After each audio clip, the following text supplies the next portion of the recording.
The stars had always called to humanity. For thousands of years, they looked up at the night sky and wondered what was out there. When they finally built ships that could travel between stars, they found the answer. They were not alone. The galaxy was full of life. Hundreds of species built civilizations among the stars. They had formed something called the Galactic Assembly, a great council where all species could meet and talk and trade. When humans arrived, they were welcomed with open arms. At first, the aliens found humans fascinating. These strange creatures from a small blue planet were curious about everything. They learned fast. They made friends easily. They created beautiful art and music that touched the hearts of beings from distant worlds. The galaxy thought humans were wonderful. Then they saw what humans could do to each other. It happened during what humans called the Last War, a civil war that tore Earth apart. The aliens watched from far away as humans fought humans with weapons that made no sense. They did not just want to win. They wanted to destroy. Cities that took centuries to build were turned to ash in minutes. Weapons that poisoned the land for generations were used without hesitation. Humans killed each other with a skill and creativity that the galaxy had never seen before. The alien races were old. Some had existed for millions of years. They had seen many things, but they had never seen anything like human warfare. Counselor Vel was the leader of the Galactic Assembly at that time. He was a tall being with silver skin and 4 arms. He had lived for 800 years and had seen much suffering in the galaxy. But watching humans wage war made him feel something he had not felt in centuries: fear. He called an emergency meeting of the assembly. Thousands of delegates from hundreds of worlds gathered to discuss one question: what should they do about humanity? The debate lasted for weeks. Some said humans were too dangerous. They should be destroyed before they could threaten the galaxy. Others said humans should be isolated, locked away on their home planet forever. But Counselor Vel had a different idea. "We will not destroy them," he said to the assembly. "We will save them from themselves." His plan was simple. Humans would be disarmed completely. Their warships would be taken apart. Their weapons would be melted down. Their soldiers would be sent home. Their military schools would be closed. Any human who trained for combat would be punished. War would become illegal for humanity. The assembly agreed. They called it the Peace Mandate. When the alien ships arrived at Earth to enforce the mandate, humans had no choice but to accept. They were new to the galaxy. They had no allies. They could not fight the combined power of 100 worlds. So they surrendered. Taiho was 32 years old when it happened. He was the youngest admiral in human history, a genius of strategy and tactics. He had helped end the last war and bring peace to Earth. He had hoped to use his skills to explore the stars and protect humanity from whatever dangers waited in the darkness. Instead, he was forced to watch as his fleet was destroyed. He stood on the bridge of his flagship, a beautiful ship called the Morning Star, as alien inspectors came aboard. They were polite. They were professional. They explained that this was for humanity's own good. Then they began taking his ship apart piece by piece. Taiho said nothing. He simply watched. One of the inspectors, a being with blue scales and kind eyes, stopped beside him. "I know this is difficult," the alien said. "But one day you will understand. War is a disease. We are curing you of it." Taiho looked at the alien for a long moment. Then he turned and walked away. That was 300 years ago. Now Taiho lived on a small farming colony at the edge of human space. The colony was called New Haven, a quiet world of green fields and simple houses. Taiho grew vegetables and raised animals and tried not to think about the past. He was old now, over 330 years old. Medical technology had extended human life far beyond what was once possible. But sometimes Taiho felt every single year in his bones. His daughter Yuna visited him every few months. She was young, barely 60, with her mother's dark eyes and her father's stubborn chin. She worked as a historian on Earth, studying the time before the peace mandate. The time when humans were allowed to fight. "Tell me about the war," she would say. "Tell me about your ships. Tell me what it was like." Taiho always refused. "Those days are gone," he would tell her. "There is no point in remembering them." But Yuna was persistent. She believed that history should not be forgotten, even the dark parts. Especially the dark parts. She spent her days reading old files and watching old recordings, trying to understand what humanity had lost. One evening, as the sun set over the fields of New Haven, Yuna sat with her father on his porch. They drank tea and watched the stars appear one by one in the darkening sky. "The assembly thinks they saved us," Yuna said quietly. "But sometimes I wonder if they just made us weak." Taiho was silent for a long time. Then he said, "The galaxy is at peace. Humans are safe. Is that not enough?" Yuna did not answer. She was looking at the stars, at the vast darkness between them. Something about that darkness had always made her uneasy. It was too big, too empty, too quiet. Far away, beyond the edge of the galaxy, something moved through that darkness. It had no name because it had never needed one. It had existed for longer than stars had burned. It moved from galaxy to galaxy, feeding on light and life and leaving nothing behind but cold emptiness.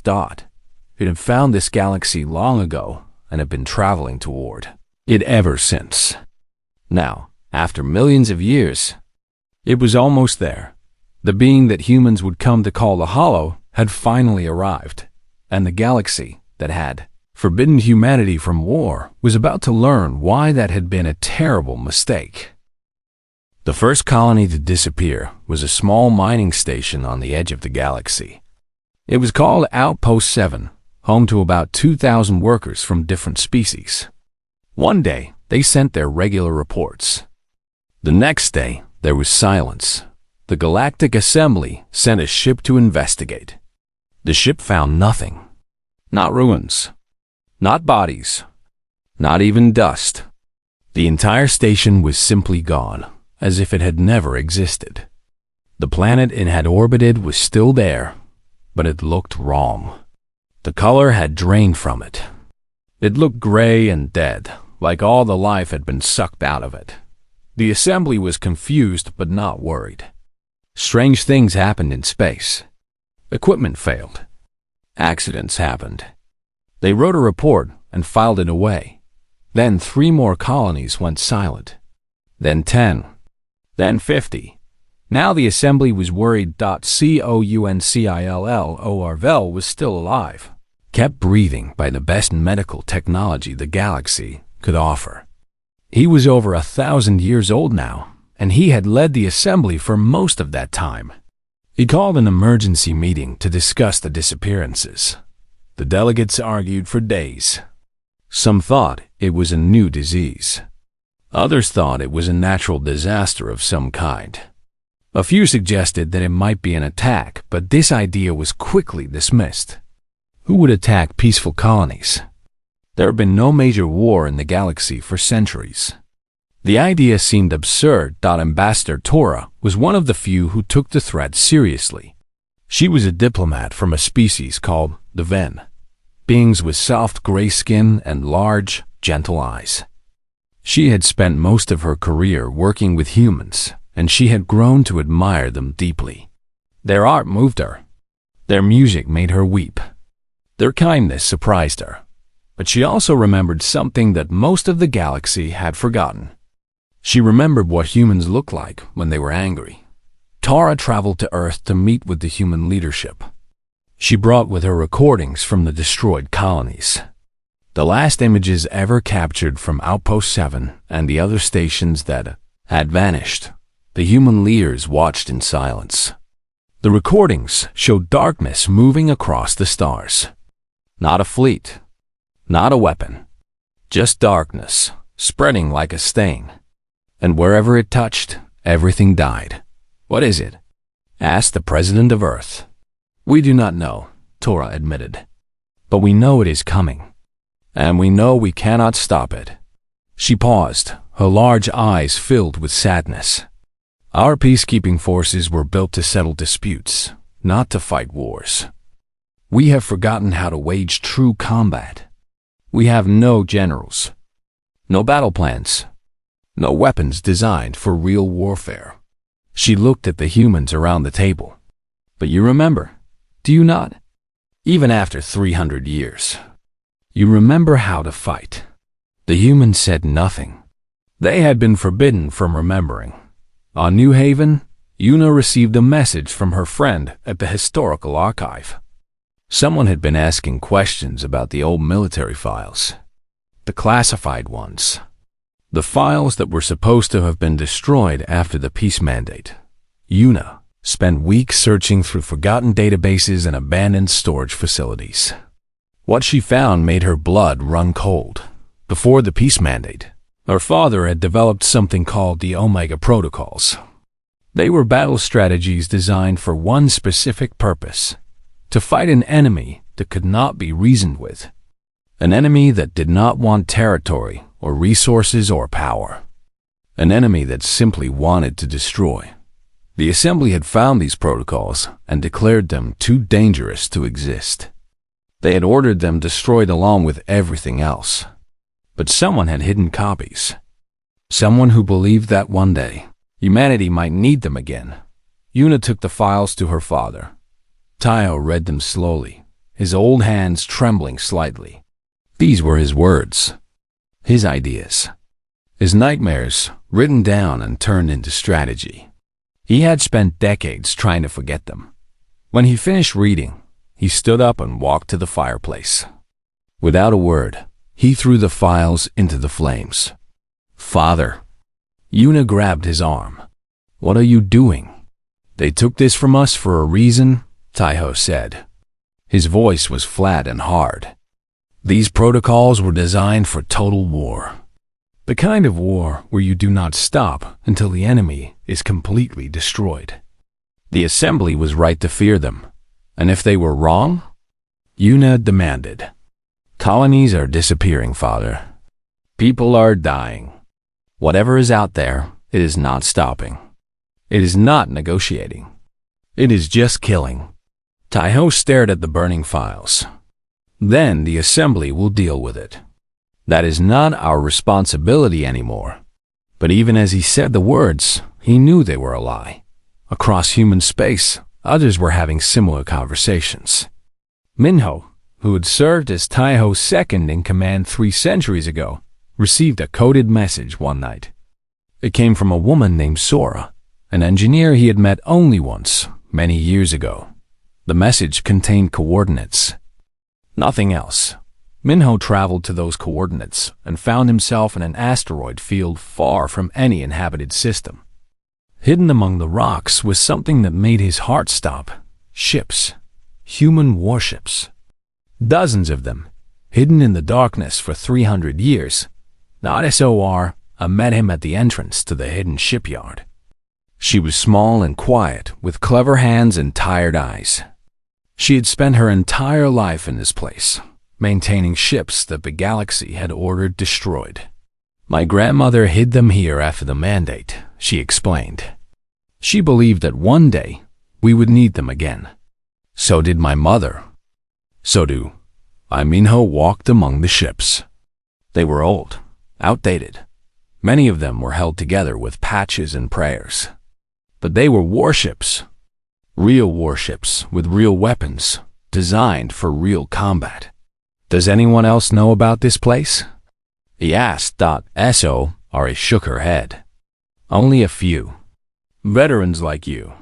People who remember. Minho thought about Taiho, living alone on his farm, trying to forget. He thought about the darkness spreading across the galaxy. He thought about what it meant to be human. Contact the Admiral, he said finally. Tell him the fleet is waiting. The galaxy had forbidden humans from war. They had taken away their ships and their weapons and their memories. They had believed that peace could be enforced by making humanity helpless. They were about to learn how wrong they had been. The Galactic Assembly called it the Battle of the Veiled Nebula. It was supposed to be the moment when the galaxy stood together and defeated the darkness. 12,000 ships gathered at the edge of the nebula. They came from every corner of civilized space. Sleek cruisers from the inner worlds. Massive carriers from the manufacturing planets. Fast scouts from the frontier colonies. It was the largest fleet ever assembled in galactic history. The beings who commanded this fleet were peacekeepers, not warriors. They had spent their careers stopping small conflicts and protecting trade routes. They had never faced a real enemy. They had never fought a battle where losing meant death. When the Hollow emerged from the darkness, the peacekeepers tried to communicate first. They sent messages of peace. They offered to negotiate. They asked what the Hollow wanted. The Hollow did not answer. It simply attacked. The battle lasted 4 hours. In those 4 hours, 12,000 ships were destroyed. Not captured. Not disabled. Destroyed. Torn apart and consumed by a darkness that seemed to drink light itself. Billions of beings died screaming, their final moments broadcast across the galaxy before the signals cut out one by one. When it was over, not a single peacekeeping ship remained. The galaxy watched in horror. They had believed they were safe. They had believed that peace and diplomacy could solve any problem. They had believed that war was something from the past, a primitive behavior that civilized beings had evolved beyond. The Hollow taught them otherwise. Counselor? Val appeared before the assembly one final time. He looked like a ghost. His silver skin had turned gray. His 4 hands trembled. His voice cracked as he spoke. "We have failed," he said. "Our fleet is gone. Our defenses are broken. We have nothing left." He paused, struggling to find words. Then he looked directly at the human delegates. 300 years ago, we took something from you. We believed we were protecting the galaxy. We believed we were protecting you from yourselves. His voice broke. We were wrong. He lowered his head. On behalf of the Galactic Assembly, I beg humanity for help. All restrictions are lifted. All bans are removed. Whatever you need, whatever you want, it is yours. Please, save us. The message was broadcast to every human world. Taiho watched it from his farmhouse on New Haven, sitting alone in the dark. He watched Councillor Velbeg. He watched the proud leader of the galaxy weep, and he felt something stir inside him. Something old. Something hungry. Something he had spent 300 years trying to bury. Yuna found him in his barn that night. He was digging through storage containers, throwing aside old equipment and forgotten tools. She watched as he pulled out a long metal case covered in dust. He opened it. Inside was a uniform, black and silver, with stars on the collar. The uniform of an admiral of the United Earth Fleet. Taiho held it up to the light. It still fit. "You said some memories are better left buried," Yuna said quietly. Taiho looked at her. His eyes were different now. Harder. Colder. The eyes of a man who had commanded fleets and won wars. "I lied," he said. The call went out across human space. Not through official channels. Not through government broadcasts. Through old networks that had been sleeping for 3 centuries. Through coded messages that only veterans would understand. Through whispers passed from generation to generation. The wolves were waking up. Minho gathered them at the hidden shipyard. They came from everywhere. Old soldiers who had become farmers. Former pilots who had spent decades driving cargo ships. Engineers who had been building toys and farming equipment. They were gray and weathered, their bodies aged by time. But their eyes were sharp. Their hands remembered. SOR showed them the fleet. Dozens of warships, patched and repaired and ready to fly. Not modern, not elegant, but deadly. They are old, Minho admitted. But so are we. And we remember things that the galaxy has forgotten. Taiho arrived 3 days later. When the veterans saw him step off his transport, they stood at attention. 300 years had passed, but they had not forgotten their Admiral. Taiho walked among them slowly. He looked at their faces. He saw the same thing in all of them. The same fire that burned in his own chest. The thing that the galaxy had tried to extinguish, but never could. Humans were not peaceful by nature. They had learned peace. They had chosen peace. But underneath that choice, buried deep in their blood and bones, was something else entirely. They were predators. They had evolved on a world where everything wanted to kill them. They had survived ice ages and famines and plagues. They had climbed to the top of the food chain, not through strength or speed, but through sheer, relentless, terrifying determination. The galaxy had seen humans at their worst and had been horrified. They had believed that disarming humanity would make the galaxy safer. They had never considered what might happen if something worse came along. Now something worse was here, and humanity was no longer asleep. Taiho stepped onto the bridge of his new flagship. It was a small ship compared to the Morning Star, battered and old and held together with hope. But when he sat in the command chair, he felt like he had come home. "Status report," he said. His voice was calm, steady, the voice of a man who had been born for this moment. Minho pulled up displays showing the galaxy. Red markers indicated where the hollow had already struck. They were spreading inward toward the populated core worlds, toward Earth. "We have 47 ships," Minho reported. "Most of them are barely functional. We have crews, but many of them have not flown in combat for 300 years. We have weapons, but not enough ammunition. We have pilots, but not enough fighters." He paused. "By any reasonable measure, we have no chance." Taiho nodded slowly. Then he smiled. It was not a kind smile. When has humanity ever been reasonable? He turned to face his crew. Old men and women, farmers and engineers and forgotten soldiers. The last remnants of a military that the galaxy had destroyed. "They took our ships," he said. "They took our weapons. They took our pride. They thought they could make us forget what we are." His voice rose. They were wrong. The bridge was silent. Every eye was on him. "We are human," Taiho said. "We do not forget. We do not surrender. And we do not lose." He turned back to the stars, to the darkness waiting between them. "Set course for the front lines. It is time to remind the galaxy why they feared us." The galaxy gave humanity permission to rearm. They expected gratitude. They expected slow, careful rebuilding.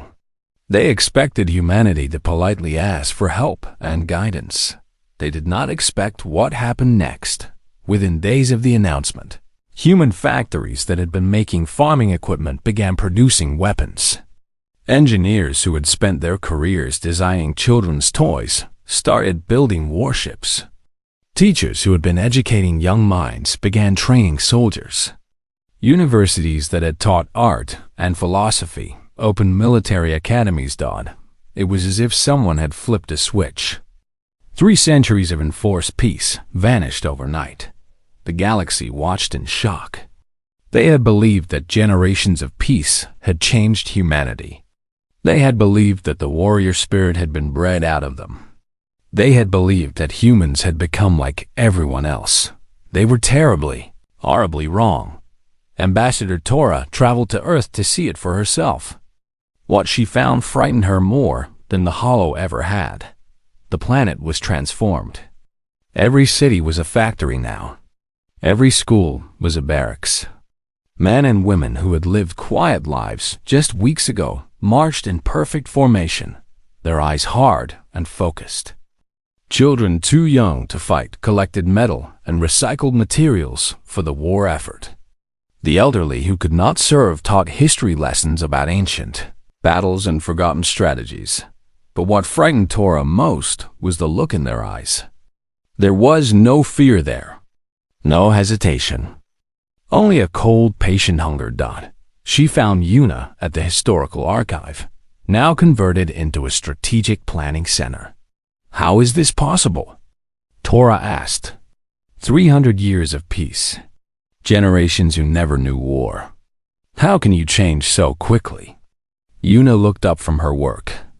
We never changed, she said simply. We just learned to hide. She pulled up old records on her screen. Images of human history. Paintings of ancient battles. Photographs of wars that had happened thousands of years ago. Every human child learns these stories, Yuna explained. We call them history lessons, but they are more than that. They are instructions. Memories passed down through generations, waiting for the day when they would be needed again. She met Tora's eyes. You cannot remove violence from humanity. It is part of us. Like breathing, like dreaming. The best you can do is teach us to control it. And when we need it, we remember everything. Tora felt cold. She had spent decades working with humans. She had believed she understood them. Now she realized she had only seen what they wanted her to see. 3 weeks later, the first human war fleet was ready. They called it the Memory Fleet. 47 old warships from the hidden shipyard, joined by 200 new vessels built in the desperate weeks since the Hollow arrived. It was a small force compared to the peacekeeping fleet that had been destroyed. But these ships were different. They were built for war. Real war. The kind of war where you kill or die. Taiho led the fleet himself. His flagship was called the Morning Star II, named after the ship he had lost 3 centuries ago. It was faster than the original, stronger, more deadly. The first battle happened at the edge of the Taurus system. A refugee convoy was fleeing the advancing Hollow, carrying survivors from a dozen destroyed worlds. The darkness was closing in, ready to consume them. Then the humans arrived. Ambassador Tora watched from a refugee transport as human ships burst out of hyperspace and dove straight into the darkness. They did not hesitate. They did not call for backup.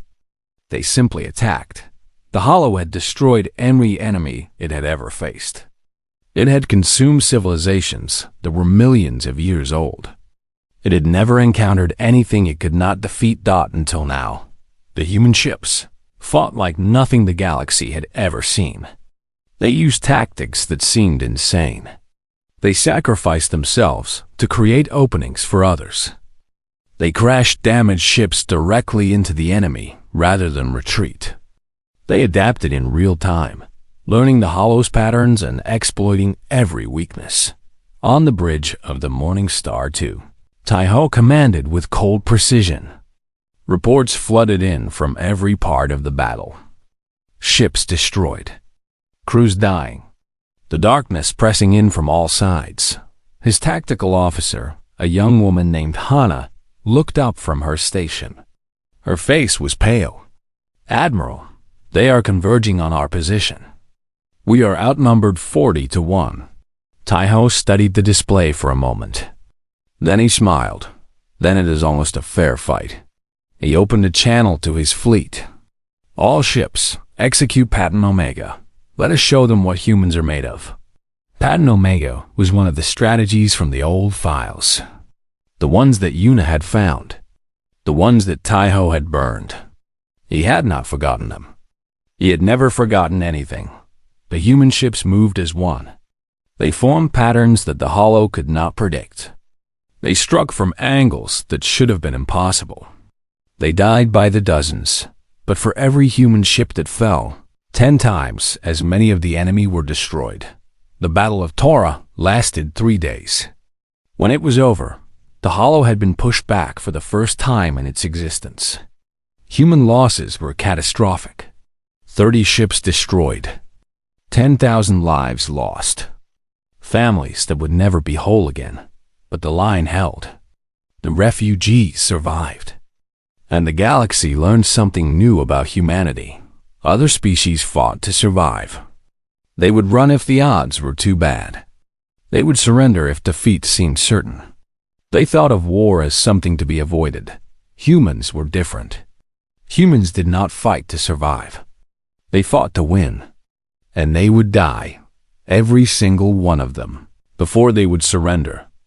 Councillor Vell received the battle reports in his quarters. He read them 3 times to make sure he understood. Humans had done in 3 days what his peacekeeping fleet could not do in 4 hours. They had fought an enemy that could not be reasoned with, and they had won. He thought about the decision he had made 300 years ago. The peace mandate. The disarmament. He had believed he was saving humanity from itself, but now he understood the truth. Humanity did not need to be saved. They needed to be unleashed, and he had wasted 300 years keeping them caged.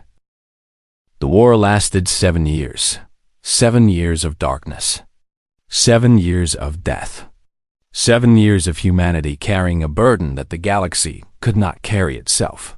Taiho led the human fleets through battle after battle. They liberated worlds that had been consumed by the Hollow. They developed weapons that other species could not have imagined. They died by the millions, and they kept fighting.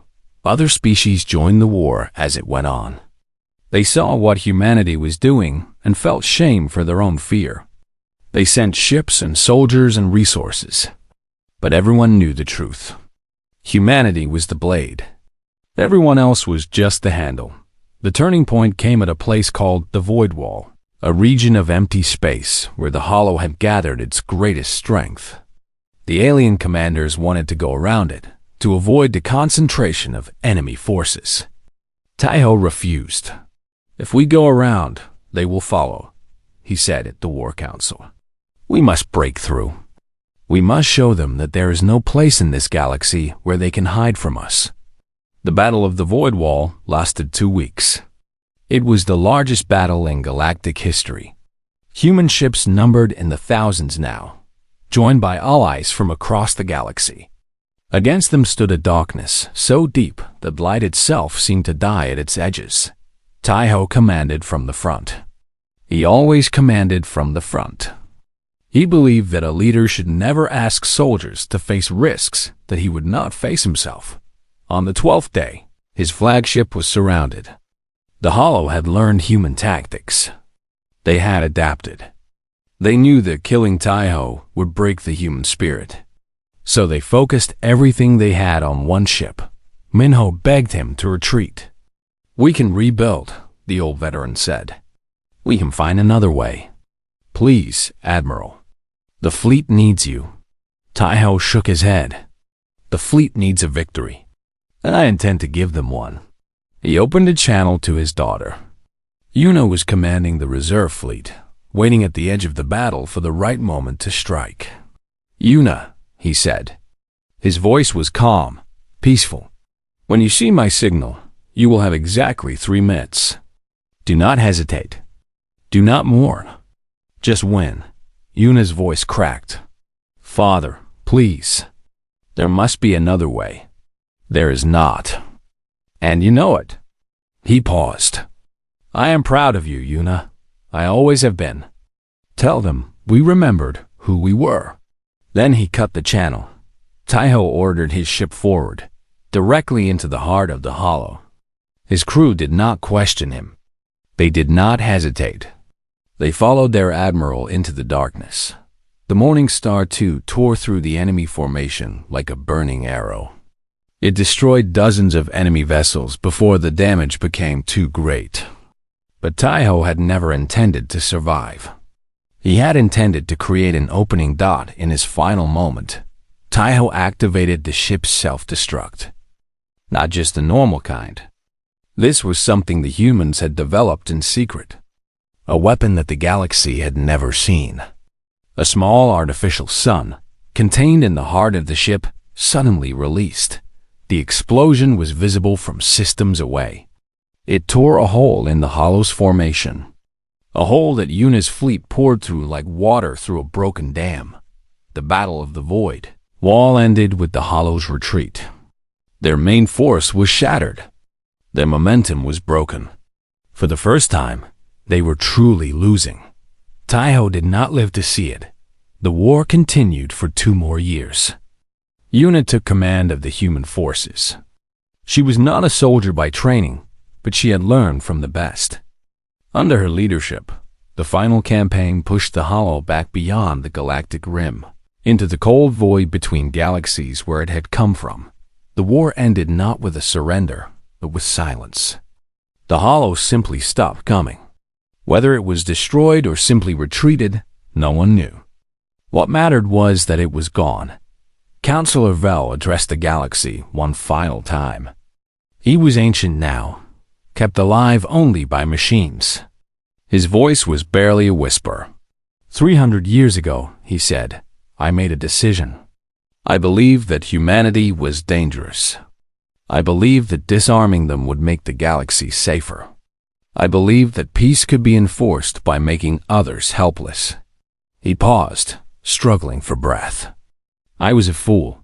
He looked at the camera, at the trillions of beings watching across the galaxy. Humanity did not save us despite what we did to them. They saved us because of who they are. They carried a burden that we were too weak to carry ourselves. And they paid a price that we can never repay. His voice broke. On behalf of the Galactic Assembly, I offer humanity our deepest apologies and our eternal gratitude. Yuna responded on behalf of her species. She stood where her father had once stood, on the bridge of a warship, surrounded by stars. We do not want your apologies, she said. Her voice was steady. We do not want your gratitude. We want you to remember. She stepped forward, her eyes burning with intensity. Peace is not the absence of violence. Peace is the presence of those willing to commit violence so others do not have to. Humanity has always understood this. We carried that burden once, and you punished us for it. When the darkness came, we picked it up again without hesitation. She let her words hang in the silence. You forbade us from war because you feared what we could do. You should have feared what would happen without us. Remember that. Remember us. And next time, do not wait until it is almost too late. The transmission ended. The war was over. The galaxy was saved. Years passed. The scars healed slowly. Destroyed worlds were rebuilt. Lost populations were mourned. Life returned to normal. On New Haven, on the site of Taiho's old farm, they built a memorial. Statues of human soldiers stood alongside monuments to the alien worlds they had saved. Gardens bloomed where crops had once grown. Children from a dozen species played among the flowers, laughing and shouting, unaware of the darkness that had almost consumed them. Sora walked through the memorial one afternoon. She was old now, her clever hands finally still. She had spent her whole life preparing for a war she never expected to see. Now it was over, and she did not know what to do with herself. She found Minho sitting on a bench near the central monument. He was ancient, the oldest veteran still alive. He spent most of his days here, watching the children play. Do you think they will remember? Sora asked, sitting down beside him. Minho was quiet for a long moment. His eyes followed a group of alien children chasing each other across the grass. They will forget, he said finally. They always do. Another 100 years, another 200. They will look at us and see peaceful farmers and clever engineers. They will forget that we were ever warriors. Sora nodded sadly.